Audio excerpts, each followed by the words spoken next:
I'm Margaret Ryan with Clean Skies News, and I'm talking with clearskiesElAshry. He is a board member of the Arab Forum for Environment and Development, and that forum authored a new report on climate change in the Arab countries.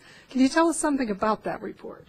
Yes, that report really highlighted to the people in the region who have not done much on the area of climate change or research or data and so on, how vulnerable they really are to climate change, and that they need to take actions now to help address these challenges of climate change impacts, and have some regional cooperation also among themselves. You said this report had several firsts. I think one of them was that you actually surveyed people's attitudes about climate change. Yes, I think it's for the first time, someone actually gathered some information about how do people feel about it. And it was really surprising how it was a huge majority of people who actually recognized that there is something called climate change, that it is caused by human activities, and it will have serious impacts on their own countries, and realizing also that their governments are not doing very much on that front. So this has not been a priority yet for the governments in that region. It has not, and I think it's because they always look at the statistic that says that the contribution of Arab countries to global emissions is only 4.2%. So it's as if what they are going to do does not really matter. But they forget that the impacts are going to be huge on their own countries.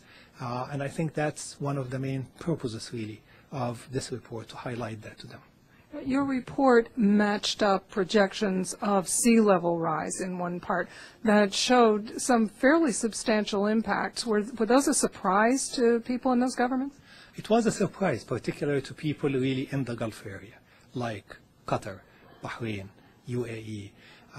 They did not really think about the impact of sea level rise as affecting them as much.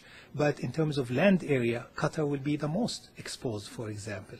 And at higher level of sea level, you'll find major parts of their activities, of their development activities in the coastal zone will be affected as well. Now, this report came out in November, right before the Copenhagen climate meeting. Did it have any effect? Were people aware of it at that time in Copenhagen? Well, at least the Arab countries were aware of it, and that really was the important thing. The message that it is in your best interest to have a strong agreement coming out of Copenhagen. So the old way of saying no because we don't really contribute much to that does not really help.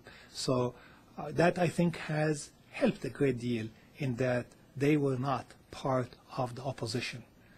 At least they were silent, but they were not part of the opposition. Not all of them, of course. Well, where do you take this report from here? What are the next steps for you? I think it's an important thing are some of the recommendations that are there that are directed at governments and high levels of governments so that they can take ownership of the issues and start raising it beyond being an environmental issue, that it really is an economic issue, an economic development issue, as well as an environmental issue. And we recommend, for example, that high-level committee chaired by the Prime Minister ought to be instituted in every country, supported by a technical group that will do the assessments, that will gather the data, that will support the research, and then, of course, regional coordination as well among them.